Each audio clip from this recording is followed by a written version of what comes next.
Hey everyone, welcome to The Level, a vodcast series brought to you by VMLY&R. This podcast creates a space to highlight our POC colleagues and underrepresented groups within the agency. The intention is for us to talk about the real topics, issues, and action steps we can all take to raise awareness, improve the workplace, and the work we do. We want to amplify and level up our colleagues and communities and give actionable steps that we can all take towards allyship.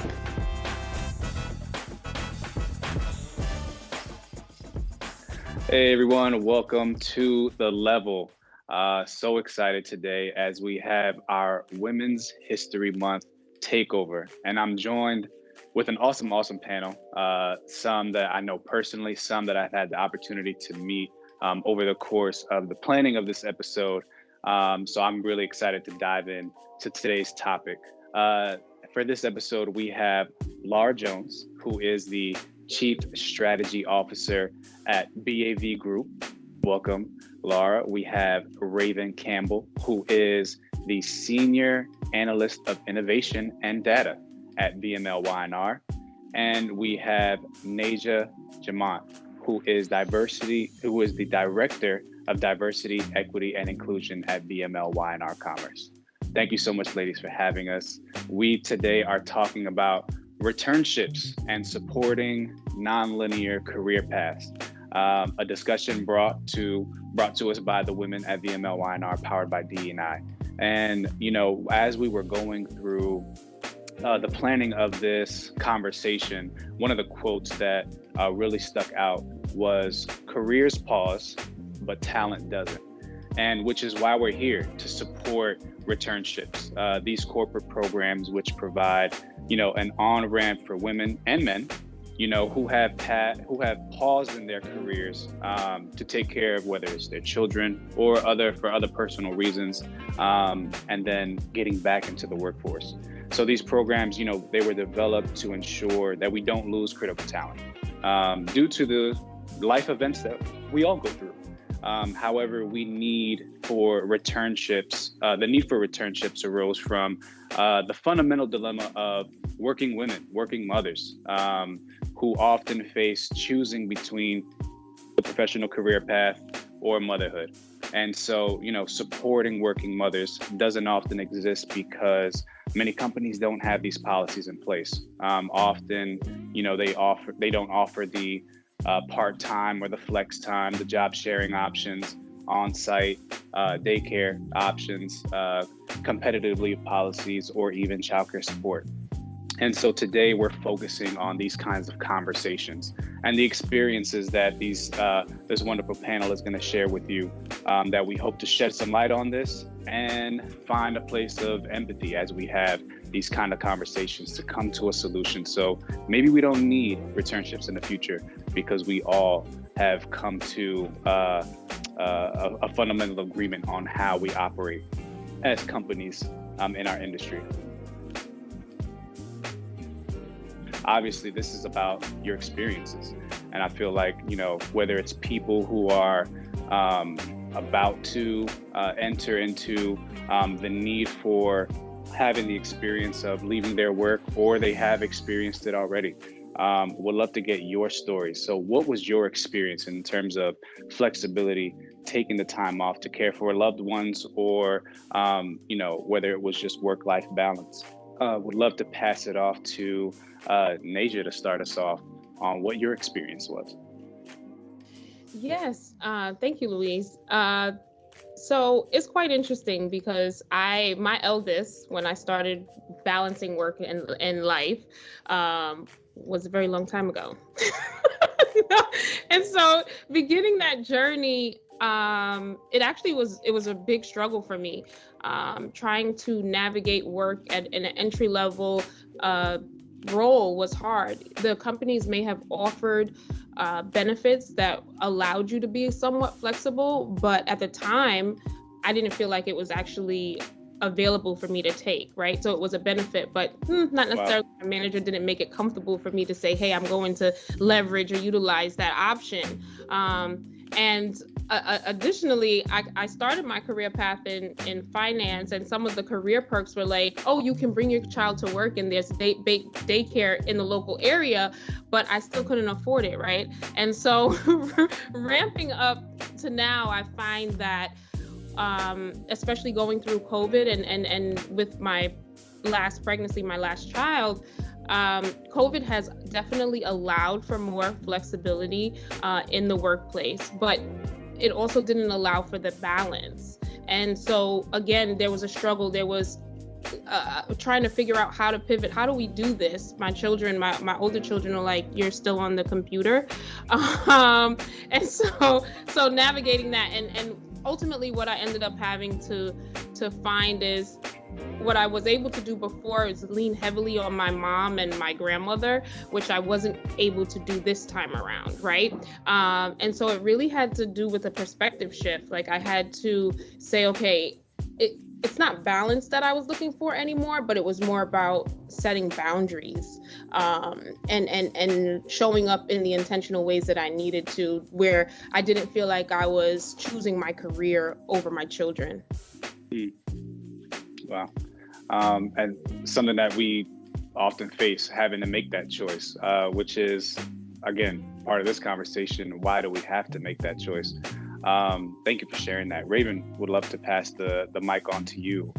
What was your experience in your returnship? So when my third daughter was born, or my third was born, I had a high-risk pregnancy, and I had to, I was ordered to bed rest, so I had to stay, per my doctor's orders, I had to stay in the bed, and that required me to work remotely full-time.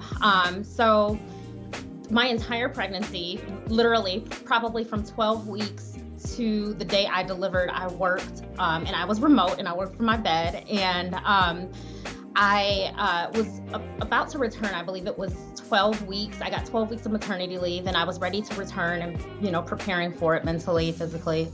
And at that 12-week mark, I wasn't ready. I could feel it. I knew I wasn't ready. I'd been struggling really bad with postpartum anxiety and depression, and I just knew, like, mentally, there's no way I can return to work. So I asked for my leave to be extended, and unfortunately, there was no way that it could be done, and I had to choose my health and my babies over my career. So I had to take a pause, and like Nasia mentioned, COVID has been horrible, but it's also kind of been a blessing in terms of us, being able to work remotely. It hinders, there's really no balance there, because I do find that I work a little bit later sometimes, but it's allowed me the opportunity to work from home and be able to care for my kids while also not having to sacrifice my career for that. So, obviously I'm back in, the workforce, but I did unfortunately have to choose, not working over having a job, because I had to care for myself and my kids. Wow. Thank you for sharing that. Laura, what was your experience in what you encountered from having to make that choice, or returnships in general? Yeah, absolutely. So just want to say thank you so much for giving us this opportunity. And I'm just struck by the individuality and the uniqueness of all of our journeys. And I want to honor all the caregivers out there who are really, Raven, you say it's a choice, and you had to make a really horrible choice, but I just feel every day just really deep sadness that people have to make these choices, that there aren't structures around us that are more supportive really at the macro level, because ultimately when it comes down to something like your babies and your health and your job, I mean, it really isn't a choice, right? We all have to prioritize the things that are really important. So I just wanted to say I really respect and honor all of that toughness that we go through. My journey actually started out, my girls are 7 and 9 right now. So I have been through 2 maternity leaves. First baby was kind of I don't want to say it was easy because there were so many struggles with daycare and figuring out all of the challenges of just getting my bearings. But I did have the fortune of living very close to the office. There was a lot of convenience baked into my life. And then when I got pregnant with my second daughter, we just had so many life changes at once, which I don't ever recommend for anyone. We moved out to the suburbs. We bought a house. We all of a sudden owned cars, which I hadn't dealt with. I never had to put really a baby in a car seat for the first 2 years of my daughter's life because we were just dropping her on and walking around the city. And all of a sudden, my whole world was upside down. And so I really struggled as well, especially getting back from my second maternity leave. I had an 1.5-hour commute. So I had sacrificed that convenience for space, for all of what I thought were the right moves. And I returned back to a very, what I'll call just inhospitable and incompatible environment to be a working mother. I walked into a role where my leadership had changed. So it was like kind of having a brand new boss, having a brand new job. I was put on new accounts that I hadn't worked on previously, which were geographically not in the area. So within a month of me returning, I was on a flight to Chicago 2 hours a week. Making decisions like, how am I going to sustain pumping? That didn't go very well. And I really had this breaking point where I was returning back from a meeting in Chicago. My flight was delayed. I was going to miss my preschool orientation for my older daughter. And I said, sometimes you spend your heart and soul on a work project and you can put in all the all-nighters. And honestly, none of that effort really made a difference. We were not awarded that project. And I really had to make some tough choices about prioritizing what mattered. And so I said, this is not working for me. I took a nonlinear career path move, which was a pause. You mentioned pausing, Raven. My pause looked a little bit different. So I ramped down to 3 days a week.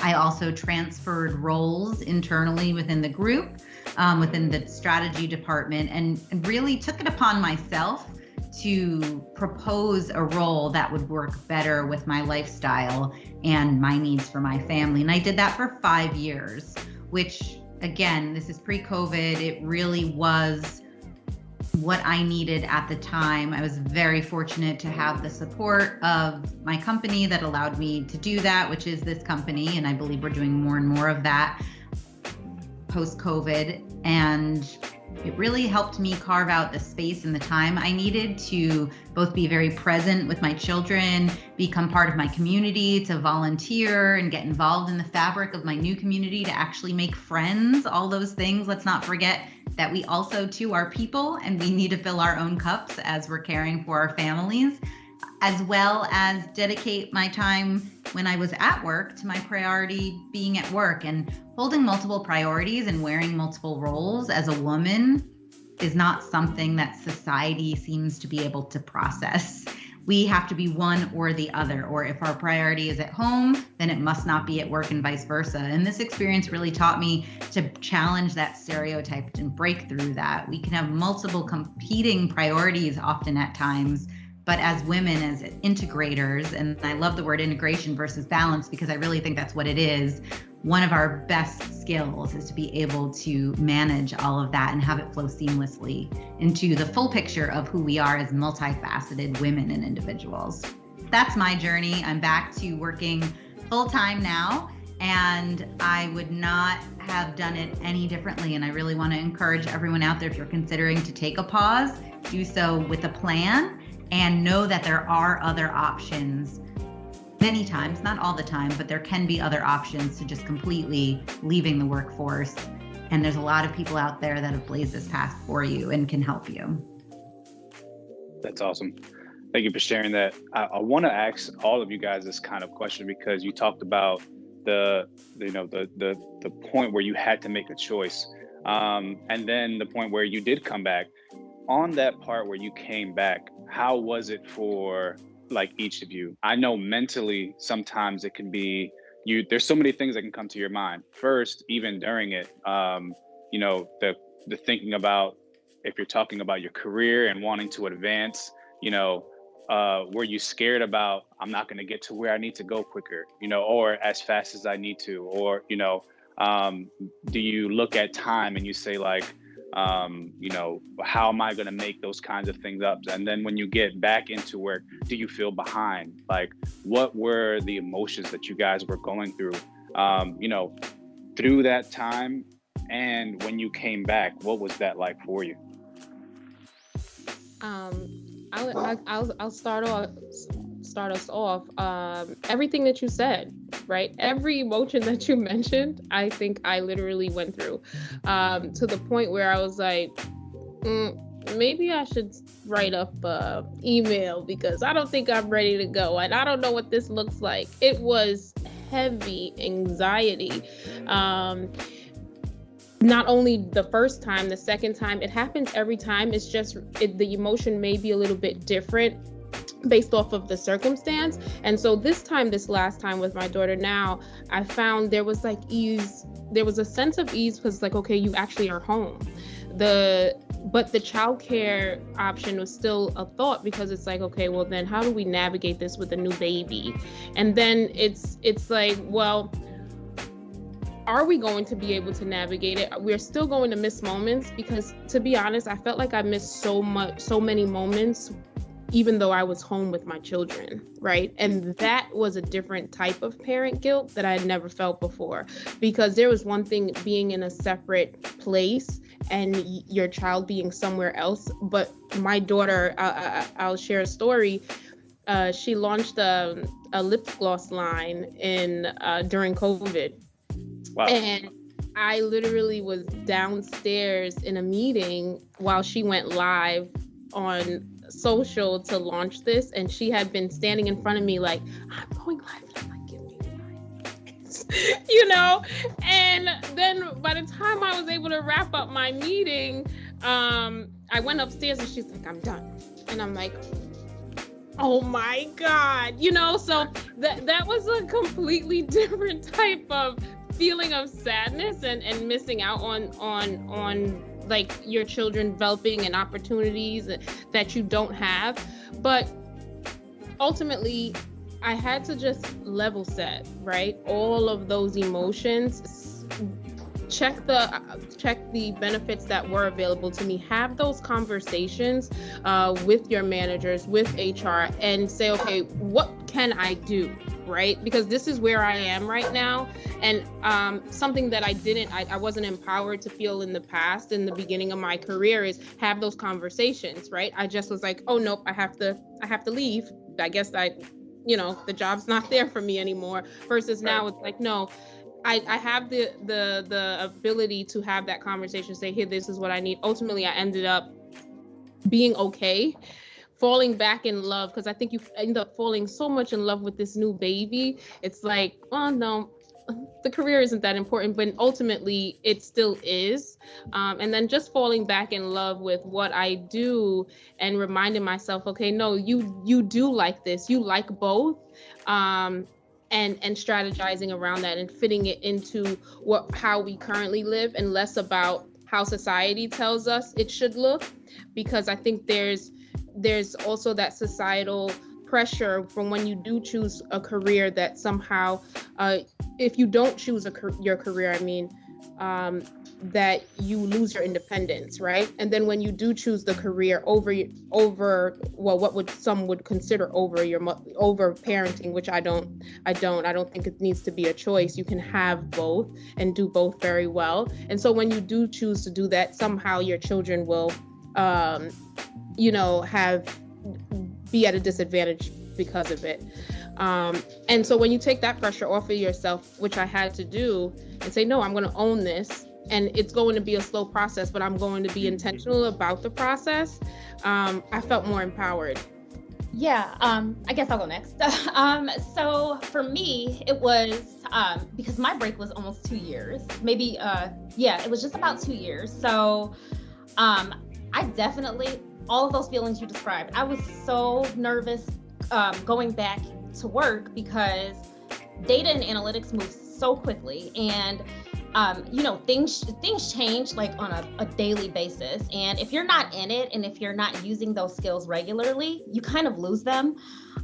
So for me, it was really challenging getting back into things. And even to this day, I laugh with my boss, and he'll laugh with me, but I'll forget how to do something that I learned very early in my career. And I'm like, I know how to do this. I just need the refresher, because I haven't been in here for so long that, sometimes it takes a little bit of time to get those skills back.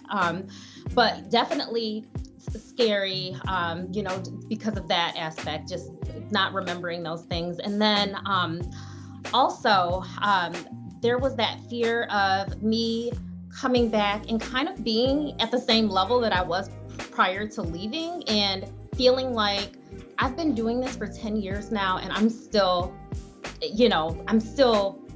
just a senior analyst. And that's in my mind, and it's because you look at people around you who were, maybe junior level or mid-level, and now they're like way beyond me, because in that stretch of 2 years, people grow so quickly and they move up really fast. So I feel like I really missed out, but in terms of like my career, it was put on pause, and I had to take a break, and it kind of set me back some. But I look at it, and I felt that way before, but now I look at things and I'm like, it was really a blessing that I had that time off to get myself together mentally, prepare myself to come back and be the best version that I can be, because I couldn't have done it at that point. Like I wouldn't have been a good version of Raven had I come back when I was with the really little baby. So I'm glad that it happened, and I know that I can move forward, and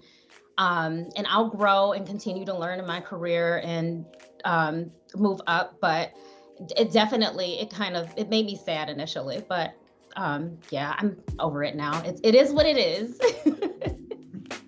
I have to say, Raven, I experienced a something very similar, in that when I was on my reduced hours schedule, I just hated going on LinkedIn. I hated seeing everyone that had worked for me and that I had hired over the years, that I knew when they were just out of college, all of a sudden have higher titles than me. And not that it's a competition, but you do definitely get that sense of where could I be if I were on this full-time track. But I 100% agree with you that stepping into those types of roles, or that type of responsibility or leadership, without being securely grounded in your mental health and where you are and your needs, almost would not have been probably a great experience for yourself, for the others around you, for your children. So to share a little bit more about that, I want to talk about when I did reduce my hours, and something that was completely unexpected that I experienced is understanding my value and my worth as a person. And I know it sounds really silly, but as a woman who has always worked since the day that I graduated, all of a sudden having different metrics in place. I'm sure you've all experienced this as parents. They say it's all joy and no fun. There aren't those immediate rewards of being a parent like there are in the corporate world. And I had an entirely different value structure that I was measuring myself against, things like promotions and compensation and exposure and speaking and being part of all sorts of industry organizations, to all of a sudden volunteering at my daughter's preschool on the 2 days a week that I didn't work, or just sitting on the floor and playing. And it was really hard for me to wrap my brain around feeling a sense of forward motion and momentum. And it was in some ways really disorienting. I will say that, again, COVID, one of the many upsides of this terrible time has been in my ability to feel really confident in coming back full time. I did come back full time to work during COVID, and I was able to really commit to it because of things like not having to commute for 3 hours a day and not having to fly all over the country or the world, and knowing that at least for that on-ramp of period, those things are starting to come back, and they're always going to be a challenge, especially in a dual career family such as myself and my husband. But I was able to make the decision more easily, knowing that I didn't have to overextend my time and above and beyond all of the already demands of the job. I also, again, want to just bring back the theme of ambivalence, of holding two thoughts in your mind at once. You can feel really elated and happy that you're with your children, but also really guilty and sad that you perhaps aren't advancing your career, like Raven said, or you are missing out on things. And knowing that it's okay to feel those two things at the same time, I think is really, really important, and not judging those feelings, just acknowledging that that's what they are. They're feelings, they'll pass. You're gonna have great moments, you're gonna have moments that stink, and just really trying to be present and being fully embedded in the place that you're in with the people that you're with, I think has really helped me to navigate that. That's awesome. I have a quick, go ahead, Naja. No, something Raven said that I feel like is not discussed enough about forgetting the little things. Like, mommy brain is real. You know, outside of mommy brain, it's and just taking the pause. So now you have the pause and mommy brain. I feel like I've gone through mommy brain overload, COVID frog, everything. I'm like, I think my first week I was in meetings like, I don't know what. You know, like that feeling of so displaced. And then also overcoming having to just ask someone like, can you run that back for me again, please? Because I'm having a whole moment that I need to kind of slowly and gradually come out of. So I am with you, Raven. I'm still with you. Mommy brain. Interesting.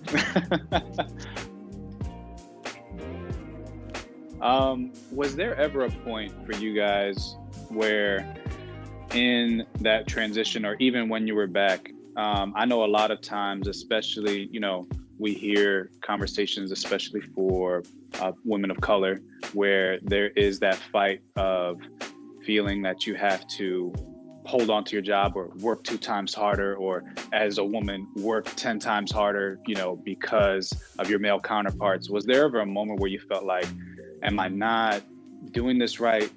Will I get fired? Will I take this leave and will I not come back to anything? Is that something that you guys went through, faced, that you had to talk yourself out of this notion of they're going to let me go, you know, because of this?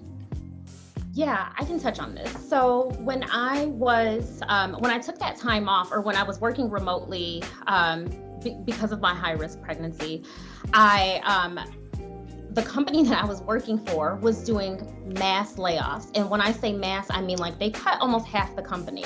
And I was nervous because I was also fairly new there.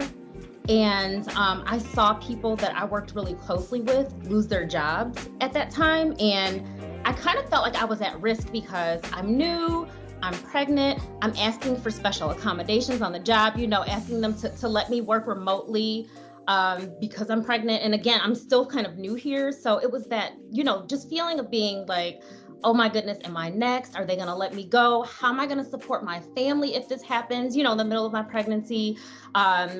What, I have insurance here, like, is it, you know, am I gonna be able to deliver? Or, well, obviously I'd be able to deliver, but will I be covered? You know, will my insurance cover me? And I was a complete wreck that entire time, which I think added a little bit to my anxiety during that time off. But I've definitely felt, you know, kind of on edge, and like any little thing that I did, or one thing that I did wrong, could set it off and I would be let go. But yeah, I definitely felt like I was the easy one to let go at that point. So I felt really nervous about it. And I'm ultimately, you know, everything ended up fine. It didn't happen, but just, you know, that feeling of anxiety and the what if, and what am I going to do if this happens? Which is kind of hanging over me the entire time. My experience has been the complete need to overcompensate when it comes to work, to go over and beyond to secure your role during pregnancy, right? So they don't let you go while you're on mat leave, and not having, I mean, or the idea that you could be let go while you're on mat leave, or right when you come back from mat leave, because you weren't able to be a contributor while you were gone, along with not sure if I want to even return, and making that decision, that anxiety, and trying to figure out, okay, if I do leave, then what do I do? Because it's not like I was looking for a position, you know, that this is the experience earlier in becoming a new parent. And that fear, just like, you know, you're new in your career, what does this look like? So for my second and third children, I did end up taking a break because I just was like, this is not going to work, because the way it was set up for me at the time, it didn't work. And using that break to then propel you in the future, is like propel you for the next move, is basically what I ended up having to do. But the anxiety of not knowing what's going to come absolutely is there. The pressure of trying to figure out how to navigate your family structure in case it does go out of your control. And so ultimately the control was you take the break and then figure it out, versus they randomly saying, hey, you know, we're going to let you go, and this is you know, this is the end of your tenure here. You feel more empowered to say, okay, you know what, I'm not going to come back and then I'll figure it out, versus the anxiety of being let go. At least that's how I navigated when I did take a break with my second and third child. We see that there are returnship programs that are stronger in some places versus others. Going through what you have gone through, what is most important for you all? Like, the things that need to be set in place, or how could you have felt more supported, you know, in your journey, not only for caring for yourself, but caring for, you know, those that you were taking the time off for? Like, what were the features that you feel were most important? And if you could see certain things come to pass, or an emphasis put on something, what would those things be? Laura? Yeah, I think that's a really great question. And in the work I did with the Power On program that we had a few years ago at the agency, with the specific intent of recognizing, as you said at the top, that careers pause, but talent doesn't. We wanted to go out and make sure that we were bringing back caregivers into the workforce and giving them an on-ramp back in. And we found some really interesting things throughout that program. The first I will say is, and again, this is pre-COVID, a lot of those women left because of structural reasons that prohibited them from participating in the work as it's structured. The things like ideal worker bias, rigid hours, commutes, expectations of 5 days a week in the office, etc. They had left that world, and they were really shocked to find out that nothing really had changed. And why would they come back? A lot of people that we interviewed wouldn't even entertain coming back to the same world in which they left, for all the reasons that didn't work for them. So it's not like the world or anything really magically changed, that the conditions for them coming back were now all of a sudden available. And so I do think it's a real big opportunity, with all the flexibility and the hybrid working style that COVID has offered, and hopefully is here to stay, that we can ultimately make accommodations, not only just for caregivers that have been out of the workforce, but for anyone else that's been marginalized by the demands of ideal worker bias, or thinking about able-bodied versus non-individuals who may have challenges with getting into a physical office location. All of this flexibility, sure, it helps caregivers, but it also helps so many other marginalized groups. And we really need to think about this as a human issue, not just a women's issue or even a caregiving issue. I will say another thing that we learned was there are a lot of biases in the workplace against caregivers specifically. You know, I'm sure you've all heard this age-old story that a dad leaves early for their kid's soccer game, and they're like, a hero, way to go. And mom leaves early to pick up the kids, and it's like, oh, there she goes again, another excuse to get out earlier. So we really had to question all the internal biases that we saw. And I really experienced, surprisingly, a lot of that from working women who almost felt that the journey or the pathway that they had taken to their career and the hard choices that they had to make were in some ways their badges of honor. And they weren't just going to let other women waltz back in who had taken time off to, God forbid, care for their families. Those people, if they made that choice, that's on them. I'm not going to be the person that lets them back in. So there was a lot of gatekeeping and a lot of lack of support. I don't want to call it woman-on-woman violence, but that's what it felt like sometimes.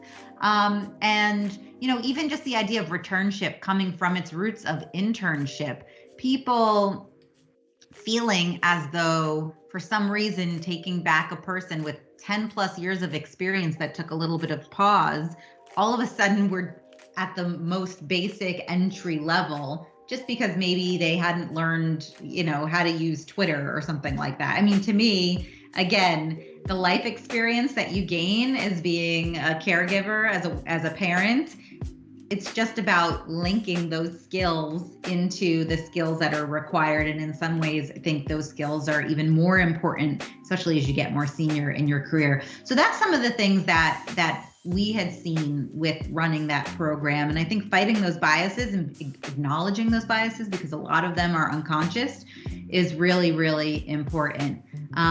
Personally, from my perspective, coming back in full force, it was really just acknowledging everyone as a person and not in some ways being empathetic to others who may have fur babies or may be training for a marathon or may have all of the other things that make a rich, full life that we want all of our employees to be able to do. And it's really just about making sure there isn't, again, that bias over, people without children are being asked to pick up the slack and not being that person on the team. Because that's another thing I hate is the whole debate in between women that are caregivers and women that are not caregivers.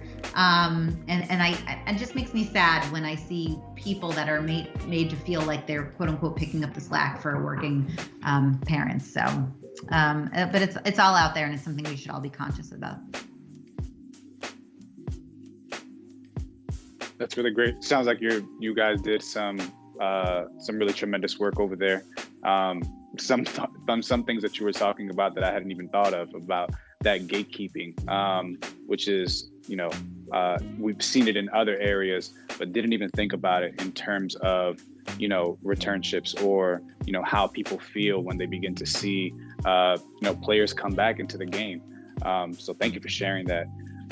What is something that you feel, even in your research, what is something that you feel people should know based off your experience, whether it's how to be more empathetic or what should they know about things to consider the same way that you just shared with me? I didn't even consider that. What are some other things you guys can share? What people should know about not only whether it's the mindset or things to be aware of when it comes to, returnships and support and that empathy? I think as it relates to returnships, I think something for us to consider is that it's not only caregivers in the returnships. There's women, who have just taken a break from needing time to heal, right? Outside right now, currently with COVID and the pandemic, I would recommend if you need a pause, take a pause.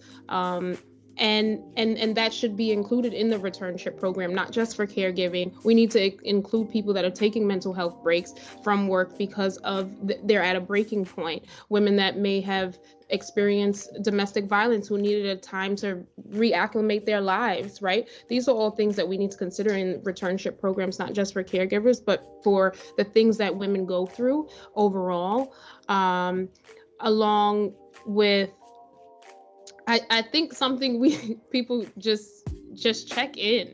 I think it's something that's missed. It's not that, to Laura's point, it's not that you're picking up the slack for someone who just returned from being out of work for a while, but check in on them because there's so many psychological points that may be missed and that they're already putting on themselves.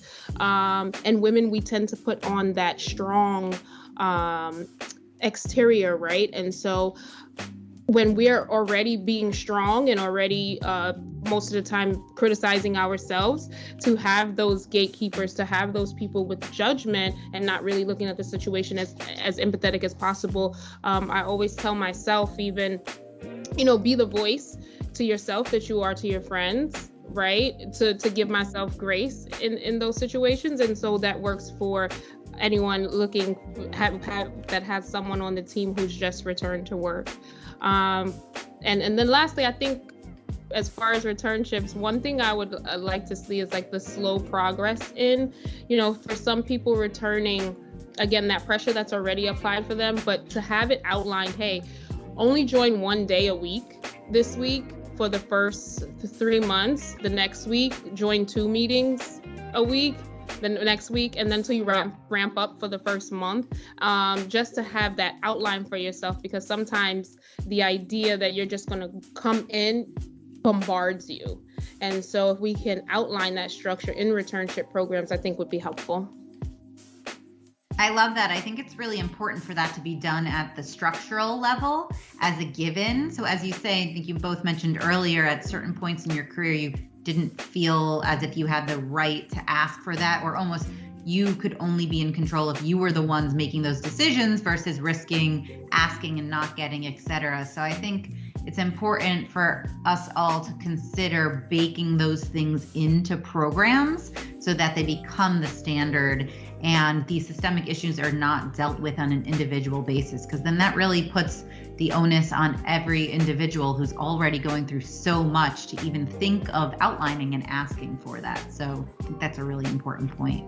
I'm glad you brought that up. Definitely. Even personally, working with my manager, I was out for about a 4-month time span myself leading up to the end of the year. Unfortunately, my father had suffered from a stroke. And it was really that, and because I was the only child in New Jersey at the time, it was, all hands on deck in terms of, his care, getting him back out of critical care to a decent place, going through that rehab process.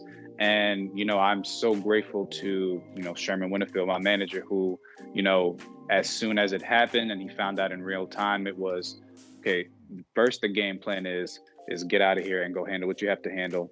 And then, we'll circle back in terms of where you are and then what things will look like.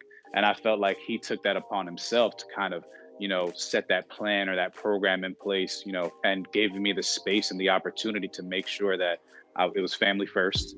And I'm handling, what I had to handle with all the nuances that comes with getting a family member back into, their best care. But then it was also having conversations with me in terms of, okay, your dad's in a better place, but what about you? Where are you mentally? Where are you physically? Where are you emotionally?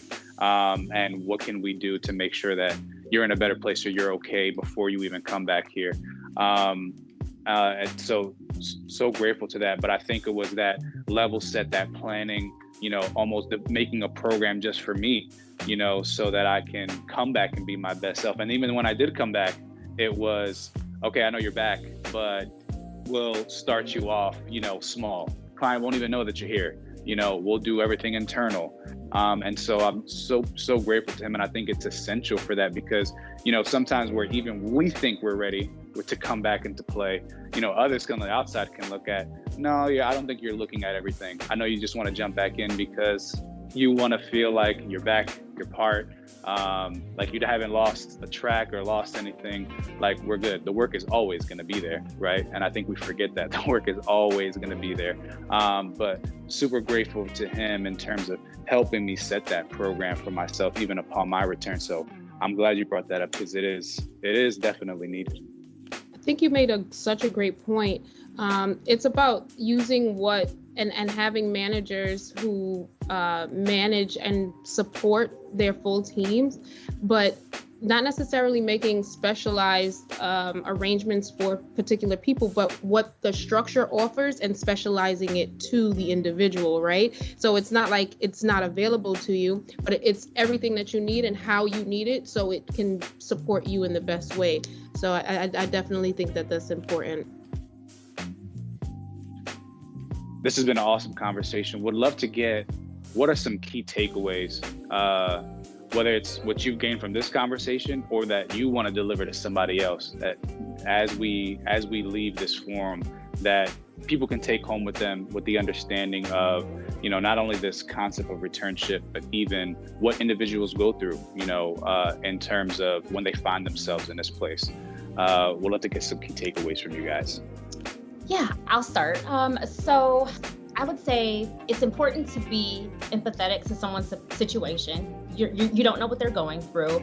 I know for new moms especially, it's tough because we're dealing with the challenges of bringing life into this world. And then if you have other kids, you're managing and balancing those things as well, on top of being at work and whatever else is going on. And then, like I mentioned earlier, I struggled really bad with postpartum depression and anxiety. And for me, the struggle was, I just felt like people didn't understand what I was going through. It was, I saw people and they would, no one ever really asked, like, how are you doing? Everyone wanted to see pictures of the baby, but no one was really like, how are you? What are you dealing with? Are you okay? Is there anything we can help you with? Just in that sense, I would say, if you know someone that's returning from a leave or an extended leave, reach out to them and, just check up on them and see how they're doing. I would say that was part of the reason that I really left that role, is because no one really, it felt like they didn't care about me. No one checked in with me to see how I was doing. So I would say, definitely that. And then every return is not the same. So it's not a one size fits all thing. Everyone will have different needs. Some people need to work remotely part-time. Some people can be in the office full-time. Some people need to come back 1 day a week. Some people can come back a full 5 days a week. It will vary, but I would say for sure that would be important too, is just keeping it flexible and making sure that you're checking in on that person to see how they're doing. That's great, Raven. One of the things that I would add to that, a few things. The first is just to keep in mind the long game. One of my mentors once told me that if you think of your career as a marathon and not a sprint, it will really help you to prioritize in the moment what you need to. And that's always stuck with me because you're in that messy middle of your career, and careers are long, and hopefully all of us will be able to have long, fulfilling careers, as well as be able to be present for the most important things in our lives, which are our families and our friends. Another thing I'll add to that is if you don't ask, you can't get it. So a lot of times I think we automatically assume that as women, and I think this is true, we have to work twice as hard, or we have to be twice as smart, or getting intimidated by the credentials or where we are in a certain role and what we are or are not entitled to. And I think before you make the decision to leave your career or take a pause, have a conversation at least, right? There's a great book called Work, Pause, Thrive by a woman called Lisa Stromberg. She interviewed hundreds of women that all took a pause. And one of the data points I found so shocking was a lot of times these decisions are made in an instant. You bubble over, something big happens, and you say, that's it, I quit, I walk away. Wow. And letting that emotion rule can be detrimental to long term. So make sure that if you're going to pause, and some people might decide to completely walk away for a certain amount of time, and that's a-okay, but just do that with a plan. Make sure you explore all of your options. And then finally, I'll give some advice that I think a lot of people have given their young kids, especially in a crisis when things seem scary. Look for the helpers. There are so many people within our organization, working, not only men, but women, that you just get it. You can tell, and find those people out, make them your allies. And that's really important, to find your support network in your community. Because I will say that if you are not in the right spot with the right types of people surrounding you, it'll be very, very difficult to be successful. People that want to assume the worst out of working caregivers and working moms, they want to assume that if a baby is crying, it's always got to be your baby. Sometimes it's the client's baby. I've gotten called out on that. It's like, my kids are napping upstairs and I'm working at 4:30 on a Friday and that's not my baby. So, you know, those people are always going to assume the worst of you. And so don't wring your hands and pull your hair out trying to prove yourself to people like that. Because, I mean, I hate to say people that don't change, but the true people that are going to be allies for you, that are going to support you, aren't going to care if your kids barge in. They're not going to think any less of you. If you've got to take a call from the car because you got to go pick someone up, those people, find those people, hold them close. That's really the type of leader that I like to be on my team, and really, in some ways, be the leader that I had always wished I had in certain moments where I wasn't afforded that kind of support. So it really does take a village in all aspects. And I hope that we can have more and more of those people within our roles, because representation, just like in all other aspects of representation, having people that are lived experience in the shoes that we're walking in is really important part of the inclusion of all types of people and the richness that all of that brings. So many great key takeaways there. If I have anything to add, is caregivers, new moms, I see you. Give yourself grace. I think it's very important for people who are allies to caregivers and new moms. Again, check in. And back to caregivers and new moms, find out the options that are available to you. I think it's very important. Laura, you made such a great point with, in the moment, we're like, oh no, this is it. Flight or fright, flight or flight, right? And usually it's flight, at least for me. But if that's for you, just pause, take a moment. It will work itself out. And just allow yourself to work through and strategize. And just be empathetic to people, think about the humanness of it all. We brought life into the world, and it took a lot out of us to do it. And so grace is helpful. I love that. Amen. Well, thank you, ladies, so much, just for joining this panel, for sharing your stories, your insights. It was awesome. I've learned so much. I apologize if there were points where you just see me pause and just like, well, give me more.